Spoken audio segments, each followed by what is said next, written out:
Simo, can we start on Joe Cully? Do you know what the assessment is? Don't know yet, but it's potential an ACL, so we'll wait and see. So it doesn't look great, but nothing's been confirmed. So till we get that, we can't tell you. But it's not looking good. What's the emotions around that? Are they pretty high at quarter time, I guess? Of course, yeah. He's done so much to, get to where he is, and he's at the start of his career. So if it is to be, it's going to be a pretty big setback for him. So yeah, it's the brutality of our game. Unfortunately, sometimes it doesn't go your way. Oscar Allen as well looked like he had that knee strap late in the game. Is that another potential injury? I don't know. He came back on, so I couldn't tell. Did the Cully stuff have much effect on the team, do you think, after they sort of realised it? I'm not sure. Yeah, no, I couldn't tell. I couldn't tell. What was the difference in the game, do you think? You hung around for quite a while? Yeah, we obviously needed to respond from last week, and for the most part, we think our effort's been there this year. And with what's happening to our club at the moment, it's been a real challenge to win. But the things we chase, we saw in the first quarter, and we couldn't sustain it. But we hung in there, and then we hit the front halfway through the third. And then Richmond responded, and then we got overwhelmed at certain points in the last quarter and a half. But yeah, we actually thought, we had the game on our terms to a certain degree at certain stages, and we just didn't capitalise. And then fundamentals kicked in for some of the players, and then Richmond's good players got on top.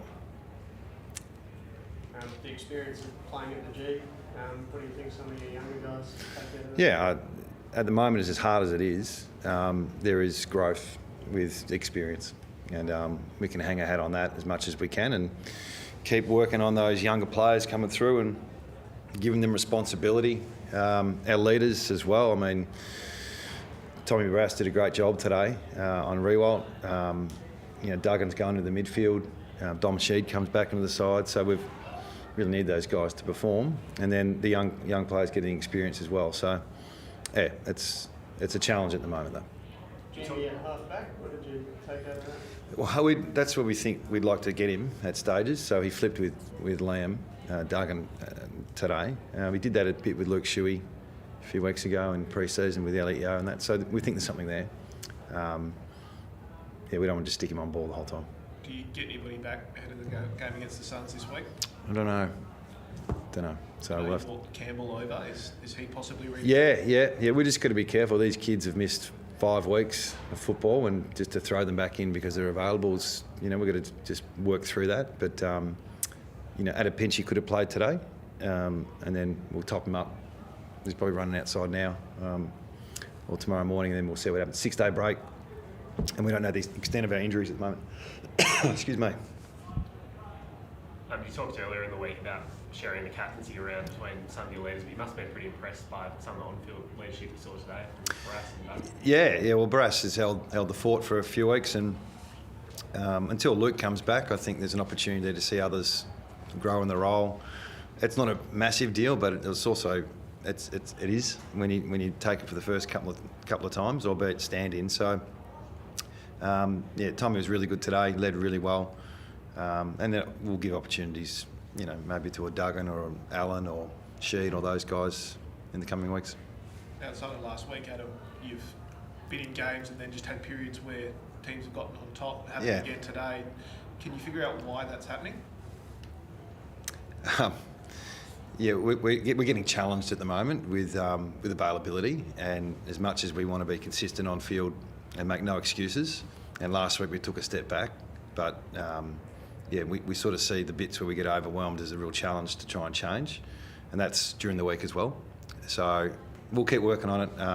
Got to keep the glass half full as much as we can. I know it's a challenging time for all our supporters as well, and we get the criticism, and it is what it is.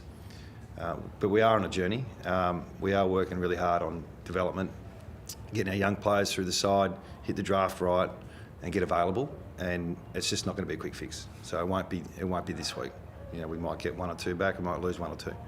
So unfortunately, we're just at that stage right now in this point in time, but we'll get better. I know you don't have players to replace players at the moment necessarily and drop players, but Jack Darling's struggling a little bit at the moment in recent weeks. How do you try and turn his form around to get him? Just going to keep working on it. Yeah, he's an important player for us.